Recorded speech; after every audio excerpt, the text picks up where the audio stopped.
AP liquor కేసులో ఇప్పుడు కీలక పరిణామాలు జరుగుతున్నాయి. ఈ కేసులో ప్రధాన సూత్రధారిగా భావిస్తున్న రాజ్ కేసిరెడ్డిని ఎన్ఫోర్స్మెంట్ డైరెక్టరేట్ అధికారులు అరెస్ట్ చేశారు. ఇవాళ ఉదయం నుండే తెలుగు రాష్ట్రాల్లో ముఖ్యంగా హైదరాబాద్ లో ఈడీ దాడులు జరుగుతున్నాయి. దాదాపు 10 ప్రాంతాల్లో ఏకకాలంలో సోదాలు నిర్వహించారు. రాజ్ కేసిరెడ్డి నివాసంతో పాటు ఏపీ బెవరేజెస్ కార్పొరేషన్ మాజీ ఎండీ వాసుదేవరెడ్డి ఇళ్లు, ఆయన బంధువుల ఇళ్లలో కూడా ఈ తనిఖీలు జరుగుతున్నాయి. ఈ లిక్కర్ స్కామ్ లో వేల కోట్ల రూపాయల హవాలా, మనీ లాండరింగ్ జరిగిందని ఈడీ గుర్తించింది. మార్చి 6, 2026 నాడు ఈడీ అధికారులు రాజ్ కేసిరెడ్డి, బూనేటి చాణక్య, వాసుదేవరెడ్డితో పాటు వారి కుటుంబ సభ్యులు, అనుబంధ సంస్థలకు చెందిన 441 కోట్ల రూపాయల ఆస్తులను జప్తు చేశారు. వైసీపీ ప్రభుత్వ హయాంలో ఐటీ సలహాదారుగా చేశారనే ఆరోపణలు ఉన్నాయి.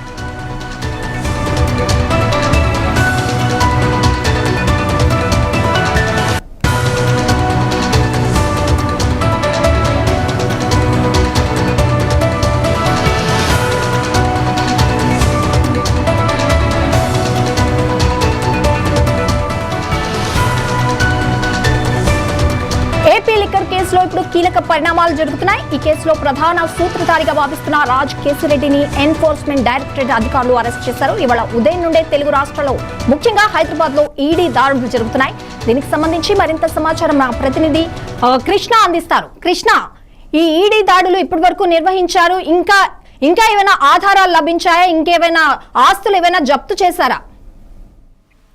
ఆంధ్రప్రదేశ్ లో సంచలనం సృష్టించినటువంటి లిక్కర్ కేసు, ఆంధ్రప్రదేశ్ కు సంబంధించినటువంటి అక్రమ మద్యంగా పేర్కొంటున్న లిక్కర్ కేసు ఏదైతే ఉందో ఇప్పటివరకు దేశంలోనే అతి పెద్ద కుంభకోణంగా చెప్పుకోబడిన దాదాపుగా ఆంధ్రప్రదేశ్ ప్రభుత్వానికి 3,500 కోట్ల రూపాయలు నష్టం వాటే వెళ్ళేదంగా అక్కడ మద్యం పాలసీని మార్చారు అంటూ కూడా ఏదైతే కూటమి ప్రభుత్వం ఏర్పడిన తర్వాత మొట్టమొదటిగా అయితే ఏదైతే రాజ్ కేసిరెడ్డితో పాటు జగన్ ప్రభుత్వంలో పనిచేసినటువంటి కొంతమంది ఐఏఎస్ అధికారులను కూడా అరెస్ట్ చేయడం అయితే మనం చూస్తున్నాం. ప్రధానంగా ఏదైతే ఆంధ్రప్రదేశ్ లో అప్పటి వరకు ఉన్నటువంటి లిక్కర్ పాలసీని మార్చి మాన్యువల్ గా మార్చి ప్రభుత్వానికి 4,000 కోట్ల రూపాయల నష్టం వాటే వెళ్ళే విధంగా మొత్తం కర్త కర్మ క్రియ రాజు కేసిరెడ్డి అనే విషయాన్ని ఇప్పటికే ఈడీ గాని అదే విధంగా ఏదైతే సిట్ దర్యాప్తు బృందం గాని ఇప్పటికే తేల్చడం అయితే మనం చూస్తున్నాం. ఈ నేపథ్యంలో ఏదైతే 440 కోట్ల రూపాయలు కూడా తన ఆస్తులను కూడా ఈడీ అటాచ్మెంట్ చేసి ఇప్పటికే ఛార్జ్ షీట్లు అయితే దాఖలు చేసింది.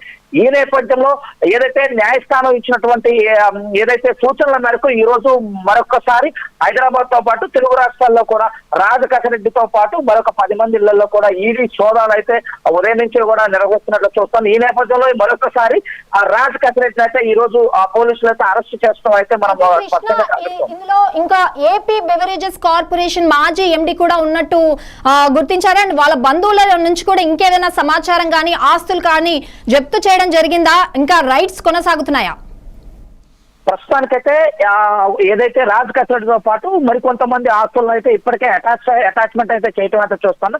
దీంతో పాటు మొన్న కలకత్తాలో ఏదైతే ఐపాక్ టీమ్ కార్యాలయంలో జరిగినటువంటి దాడుల నేపథ్యంలో అక్కడ కొన్ని కీలక ఆధారాలు ఏదైతే ఏపీ లిక్కర్ స్కామ్ సంబంధించి కానీ రాజ్ కేసిరెడ్డితో జరిగినటువంటి సంభాషణలతో పాటు ఏదైతే ఆ లావాదేవీలు మొత్తం కూడా అక్కడ దొరకటం వల్ల మరొకసారి ఈడీ కూడా ఏదైతే రాజ్ కేసిరెడ్డి లిక్కర్ స్కామ్ మీద దృష్టి సారించి ఈ రోజు కూడా ఉదయం నుంచి కూడా దాడులలో పలు కీలకమైనటువంటి డాక్యుమెంట్లతో పాటు హార్డ్ డిస్క్లు కూడా స్వాధీనత చేసుకున్నారు.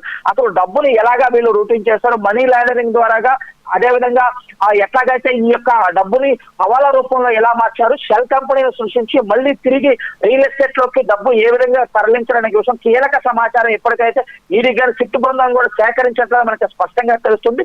దీంతో పాటు రాజ్ కేసిరెడ్డితో పాటు ఏదైతే మాజీ మంత్రిగా అంటే వైఎస్ఆర్ కాంగ్రెస్ పార్టీలో మంత్రిగా పనిచేసినటువంటి కారుమూరు నాగేశ్వరరావు ఇళ్లలో తన కార్యాలయంలో కూడా ఈ రోజు అయితే ఈడీ దాడులు అయితే నిర్వహించింది. అక్కడ కూడా పలు కీలకమైన డాక్యుమెంట్లు ఆ లిక్కర్ స్కామ్ కు సంబంధించిన నాగేశ్వరరావు పాత్ర కూడా ఉన్నట్లయితే ఇప్పటికే అయితే దర్యాప్తు బృందం అయితే ఒక రుజువు చేసుకున్నట్లయితే అర్థమవుతుంది. ఈ నేపథ్యంలో నాగేశ్వరరావు కూడా నోటీసులు ఇచ్చి తనను కూడా అరెస్టు చేస్తారు అనే సమాచారం అయితే మనకైతే స్పష్టంగా అందుతుంది. దీంతో పాటు ఆంధ్రప్రదేశ్ లో పలువురు అంటే రాజ్ కేసిరెడ్డితో పాటు ఎవరైతే నిందితులుగా ఉన్న ధనంజయ రెడ్డి గాని అదేవిధంగా చెవిరెడ్డి భాస్కర్ రెడ్డి గాని దాంతో పాటు మరికొంతమంది ఎవరైతే ఉన్నారో వీరిపై కూడా మరొకసారి ఈడీ దాడులు నిర్వహించి కొన్ని వీరిని కూడా మరొకసారి విచారించి అరెస్ట్ చేస్తారనే కూడా ప్రస్తుతానికి మనకు అందుతున్న ప్రాథమిక సమాచారం. కృష్ణ, దీనిలో బూనేటి చాణక్య అండ్ వాసుదేవ రెడ్డి పేర్లు కూడా వినిపిస్తున్నాయి. సో వారి నుంచి కూడా ఎటువంటి ఇన్ఫర్మేషన్ ఇచ్చారు, ఎటువంటి ఆధారాలు, లేకపోతే ఆ విచారణకు సంబంధించి ఎటువంటి ఆస్తులు కావచ్చు, స్థిరాస్తులు కావచ్చు, లేదంటే వాటికి సంబంధించిన ఇన్ఫర్మేషన్ వాళ్ళ నుంచి ఏమైనా తీసుకున్నారా?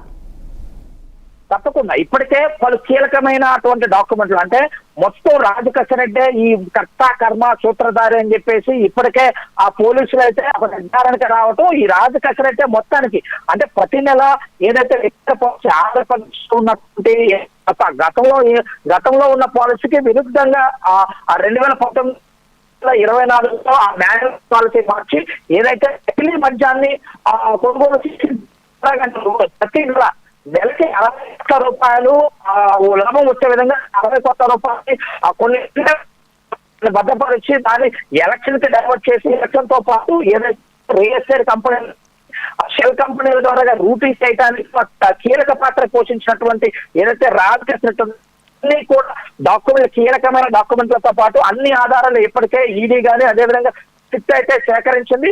ఈ నేపథ్యంలోనే ఎక్కడెక్కడ ఆస్తులు పోగు చేస్తారు, ఈ ఆస్తులు ఎవరెవరు కొన్నారు, ఎవరెవరికి ఎంత ముట్టింది అనేక విషయాలతో పాటు దీంతో పాటు ప్రధానంగా అంటే ఈ యొక్క కేసు మొత్తం కూడా ముఖ్యంగా మాజీ ముఖ్యమంత్రి జగన్మోహన్ రెడ్డి పాత్ర పైన కూడా ప్రధానంగా నడుస్తున్నట్టు అర్థమవుతుంది.